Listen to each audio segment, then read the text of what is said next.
মাছলৈ যাওঁ নাখাওঁ খুদা ভাত মোৰে ল'ৰাৰ মাক মাছলৈ প্ৰতি বছৰে মাৰি থকা সতিনী বিলত মাছ এনেই ভাল লাগে মাছ পাওঁ বা নাপাওঁ মাৰিয়ে চখ লাগে মাছে পালোঁ এসাঁজৰ বৰালি মাগুৰ হ'ল গৰৈ বৰালি দুটা হ'ল দুটা ভাল লাগিছে প্ৰতি বছৰে আহোঁ মাৰোঁ এনেকৈ কোনোবা বছৰ পাওঁ কোনোবা এবছৰ নাপাওঁ এই বছৰ পাইছোঁ সৰ্বপ্ৰথমে সকলোলৈ মই মোৰ ফালৰ পৰা বিহুৰ শুভেচ্ছা জনাইছোঁ আমাৰ এইখন সতিনী বিল ইয়াত প্ৰতি বছৰে মানে আমাৰ ঐতিহ্য পৰম্পৰা ৰক্ষা কৰি চাৰিখন গাঁও আছে মানিকাচুক গাঁও দীঘলা গাঁও দীঘলা চাপৰি গাঁও আৰু ২ নং হিলদৈ এই গাঁওখনত প্ৰতি বছৰে কি হয় আজিৰ দিনটোৰ আগত ইয়াত মানে মাছ ধৰা নহয় আজিৰ দিনটোত মহিলাসকলে ইয়াতে চাকি বন্তি জ্বলাই সেৱা সৎকাৰ কৰাৰ পাছতহে ডাইনীয়া ঘাটেৰে সম্পূৰ্ণভাৱে ইয়াত মানে মুকলি কৰাৰ পাছতে ইয়াত সকলোৱে মিলিজুলি মাছ ধৰে আৰু এই পৰম্পৰাটো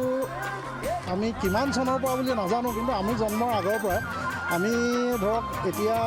যেতিয়াৰ পৰা মনত আছে তেতিয়াৰ পৰা আমি ইয়াত মাছ ধৰা অনুষ্ঠান প্ৰতি বছৰে পালন কৰে বুলি আমি জানো আৰু